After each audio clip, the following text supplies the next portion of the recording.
বৈশ্বিক জীববৈচিত্র্য নিয়ে সৌদি আরবে জাতিসংঘের ১১ দিনের সম্মেলন শুরু হচ্ছে কাল।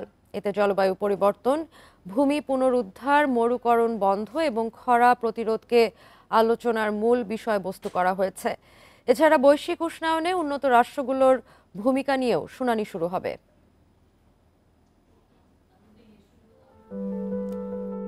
সৌদি আরবের রিয়াদে জলবায়ু পরিবর্তন নিয়ে বসতে যাচ্ছে জাতিসংঘের শীর্ষ সম্মেলন COP16। ২ ডিসেম্বর থেকে শুরু হতে যাওয়া ১১ দিনের এই সম্মেলনের মূল প্রতিপাদ্য আওয়ার ল্যান্ড আওয়ার ফিউচার। ১৯৬টি দেশ এবং ইউরোপীয় ইউনিয়নের প্রতিনিধি দল যোগ দেবে COP16-এ।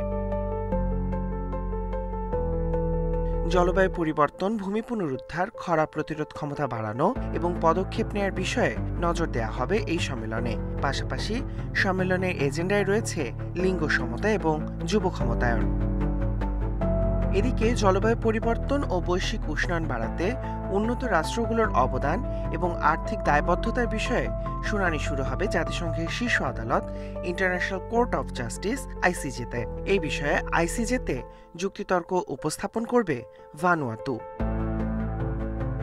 এর আগে ২০২৩ সালে জাতিসংঘের সাধারণ পরিষদে গ্রিনহাউস নির্গমনে অবদান রাখে এমন রাষ্ট্রগুলো ছোট দ্বীপরাষ্ট্রগুলোর ক্ষতির জন্য দায়ী কিনা এমন প্রস্তাব রাখা হয়।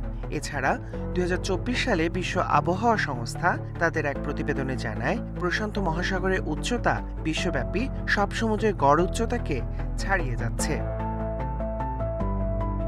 WMOর প্রতিবেদনে কয়লা, তেল এবং গ্যাস পোড়ানোকে দায়ী করা হয়েছে জলবায়ু পরিবর্তনের জন্য। একই সাথে এই অবস্থা আরও বাড়তে থাকবে বলে সতর্ক করা হয়েছে। Tahmid Abrar, independent news.